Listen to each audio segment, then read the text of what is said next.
ركزوا معايا في الكلمتين اللي انا هقولهم دول. اي حد قرر ان هو يربي فرخ التسمين الفرخ الابيض، الكلمتين دول مهمين جدا. ما ترموش فلوسكم في الارض، ما تجيبش كتكوت ابيض وتربيه من غير ما تعرف ازاي تكسب من الكتكوت ده وتطلع منه مكسب كويس. ازاي اجي اخر الدورة اطلع اوزان كويسة عشان اقدر احقق ربح. لو قررت ان انت تربي فراخ بيضة، يبقى لازم تكوني حريصة انك تشوفي المنظر ده عندك اغلب الوقت.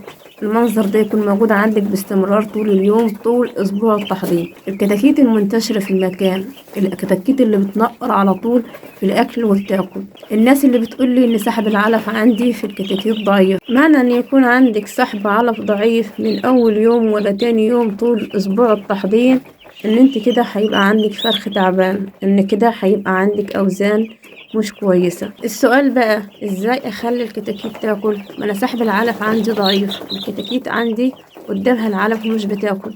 ازاي احس الكتكوت على انه هو ياكل وينتشر زي كده زي ما انتوا شايفين؟ طب انا عملت ايه للكتاكيت دي عشان تاكل كده اول ما انزل الاكل؟ هل انا جوعت الكتاكيت عشان اول ما انزل الاكل بالطريقة دي الكتاكيت تتلم عليه؟ تجويع الكتاكيت في الأسبوع الأول دي حكاية ما يعملهاش إلا حد مش فاهم يعني إيه تربية فراخ بيضة. الكتكوت الأبيض لازم يكون شبعان طول أسبوع التحضير. حصلت الكتكوت لازم تكون مليانة أكل وعلف، مينفعش الكتكوت تكون حصلته فاضية أو فيها علف بس أو فيها مية بس. مش هتشتري حاجة بفلوس. هما كام نصيحة أنا هقولك عليهم تعمليهم علشان تخلي الكتاكيت تاكل بالشكل ده. مادام انت جايبه كتكوت كويس ومادام انت منزله علف كويس، يبقى الكلام اللي هقولك عليه ده بس هو اللي هينقصك عشان تطلعي فراخ كويسه واوزان كويسه. بس يلا كده بينا صلوا على رسول الله. اللهم صل وسلم وبارك على سيدنا محمد وعلى اله وصحبه وسلم. قولوا بسم الله ما شاء الله. ربنا يبارك لي وليكم جميعا. النهارده اليوم الثالث من عمر الكتكوت الابيض. معلش الفيديو ده كان المفروض ان هو ينزل امبارح، بس عشان ظروف النت ما قدرتش انزله الا النهارده. صلوا بينا على رسول الله وحطوا لايك للفيديو واعملوا اشتراك وفعل زر الجرس لو اول مره تزور قناتي. وتعالى اقول لكم على شويه حاجات بسيطه جدا هتعملوهم علشان تخلوا الكتاكيت تبقى عندكم منتشره وتاكل بالشكل ده. اول حاجه العلف المتجدد، الميه المتجدده. يعني ايه الكلام ده؟ الكتكوت الابيض فيه ميزه كده ان هو اول ما بيلاقيك هتنزل علف، حتى لو انت حاطط قدامه علف باستمرار طول الوقت، بس انت لو حبيت تنزل الكتكوت علف جديد، اول ما هيسمع صوت العلف وهو بينزل في الطبق او على الكرتونة، هتبص تلاقيه قام ودور على الاكل وقعد ياكل في العلف الجديد. نفس الكلام برضو مع المية. لو هو قدامه مية وانت جيتي شلت المية اللي قدامه وحطيت مية جديدة، هتبص تلاقي الكتاكيت اتجمعت على المية كأنها عطشانة. معنى كده ان انا لما هجدد العلف للكتاكيت باستمرار والمية، انا كده بحسهم على ان هم ياكلوا ويشربوا. بلاش موضوع ان احنا نحط علف كتير قدام الكتاكيت ونقول العلف موجود قدام الكتاكيت وهي مش بتاكل.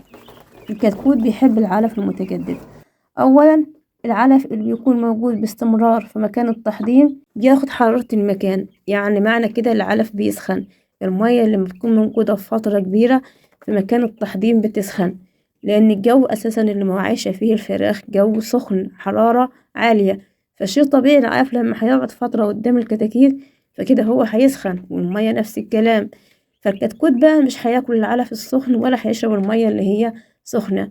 انما انا لما احط شويه علف كده قليلين والكتاكيت ياكلوهم، واكون بقى مخليه بالي اول ما الاقي الكتاكيت خلصت العلف اللي قدامها اروح منزله علف تاني جديد. كده انا بحس الكتكوت وبشجعه على ان هو ياكل باستمرار. اول ما الكتكوت هيسمع صوت العلف وانا كده برميه في الطبق او برميه في الكرتونه، الكتكوت هيقوم ويدور على الاكل ده وينزل ياكل. بالنسبه برضو للميه نفس الكلام. المية ما تقعدش في مكان تربية الفراخ أكتر من 5 أو 6 ساعات بالكتير. وبلاش كمان إن المية تكون موجودة قريبة من مصدر التدفئة، يعني اللمبة مثلا ما يكونش السقاية تحت اللمبة على طول أو جنب الدفاية، خليها بعيد شوية علشان ما تسخنش. حاجة كمان إن العلف لازم يكون موجود أول ما الكتكوت ينزل الأرض. أنا قلت إن أنا بحط العلف أساسا قبل ما أنزل الكتكوت بكام ساعة علشان العلف ياخد جو الغرفة. مش عايزة العلف يكون مثلا ساقع، احنا دلوقتي في الشتاء، فده شيء طبيعي ان اي حاجة حوالينا بتكون ساقعة.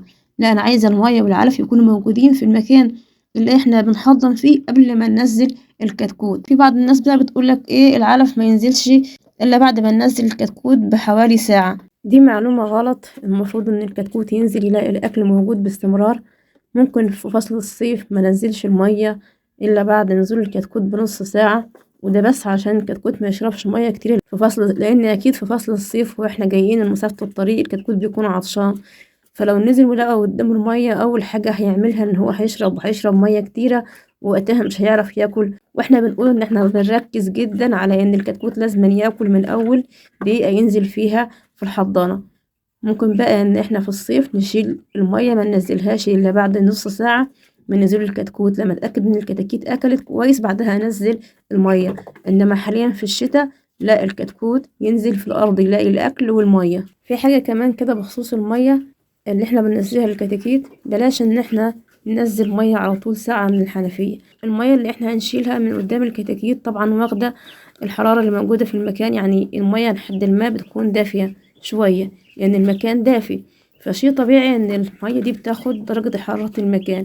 فلما أنا بقى حاجة أشيل المية الدافية دي وهنزل مية ساقعة من الحنفية، فكده أنا هعمل عند الكتكوت مشكلة تنفسية ومشكلة برضو معوية. وعلشان احنا في غنى عن المشاكل دي كلها، فياريت بلاش ننزل الكتاكيت المية مباشرة من الحنفية. المية وهي نازلة في الحنفية حاليا في الشتاء بتكون ساقعة، وفي نفس الوقت برضو مش عايزة مية سخنة، يعني ما اروحش ازود مية سخنة واخلي المية سخنة، لا، ما انا بقول المية لما بتسخن في المكان الكتكوت مش بيشربها.